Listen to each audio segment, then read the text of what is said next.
So yun mga boss, isang mapagpalang umaga po sa ating lahat. Ah, disclaimer lang po, hindi po ako abogado, hindi po ako eksperto. Ito po ay base lang po sa ating karanasan sa mga natutunan natin sa trainings and seminars regarding po sa ating labor code. Ang pag-uusapan po natin dito ay ang katanungan ng isang kaibigan natin. Siya po ay malapit dumudulog sa atin regarding po sa kanyang sahod na dadalawang buwan na po na hindi pinapasahod ng kanilang construction company. So, sa ganito pong sitwasyon, ayon po sa labor code, kailangan po nasasad dito na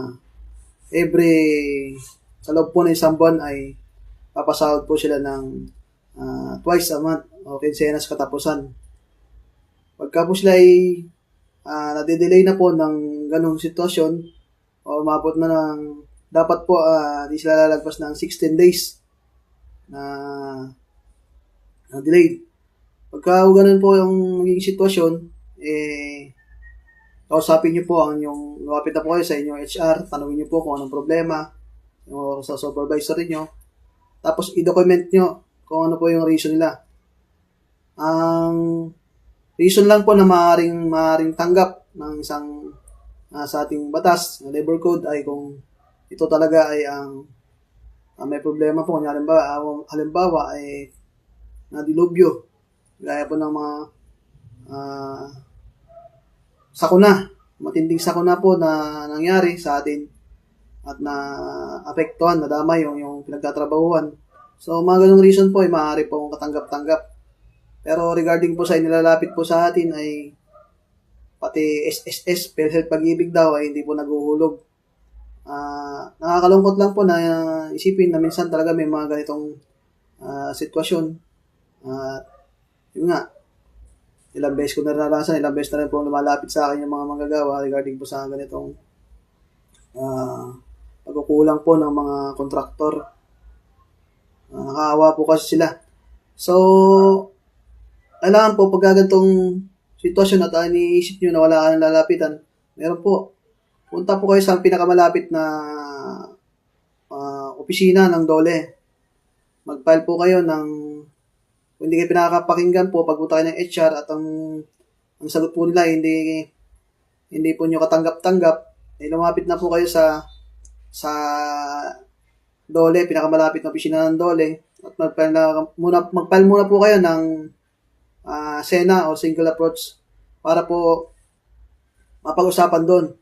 Mapatawag sila, mabigyan po sila ng summon at naipaliwanag ang kanilang panig. Subalit, sigurado po doon na ma-actionan ang inyong nirereklamo. Tutugunan po yan ng DOLE. Hindi po maaaring ditugunan yan. So regarding sa SSS, PhilHealth Pag-ibig po, kung sila po hindi nagbabayad, maaaring mo po kayo dumulog sa magkakaibang sangay po to. Take note po, ang magkakaiba po ng sangay ang pagre-reklamahan nyo po. Kahit po na naireklamo nyo na sa DOLE ang di paghulog ng inyong employer sa SSS, doon po naman kayo magre-reklamo sa SSS. Ano po? I-check nyo po or pa-check nyo sa empleyado ng SSS kung totoo hindi po sila naguhulog. Kunin nyo po yung kopya, may po ang kopya. Anytime naman po magbibigay ang SSS. Para yun po isa sa magamit nyo rin pong dokumento laban po sa kanila. Pagdating naman po sa SSS, ang alam ko po dyan, base po sa aking karanasan, maaari po nila i-inspect po yan. Kasi kung halos lahat ng manggagawa na kasama nyo ay hindi po nahuhulugan ng SSS na, mahigit na 1 taon na po, ganun, maaari po nilang puntahan yan at i-inspect po lahat ng mga manggagawa. At pag napatunayan po na hindi talaga sila naguhulog, maaari po sila makasuhan. So, ganun po. Kailangan po natin ipaglaban po kung ano ating karapan. Huwag po tayo mananahimik lamang. Pag ako kayo nananahimik po lamang, wala pong mangyayari sa atin. Ganun at ganun lang din po, mauulit lang po. Hanggang sa magsawa na kayo, hindi na kayo magtrabaho. Kawawa naman po kayo. Di po ba? So, ganun po, pagka hindi nagpapasahod ang na umabot na ng may isang buwan na, paano kakain yung pamilya niyo? Di po ba? Kaya nga po kayo nagtatrabaho para doon.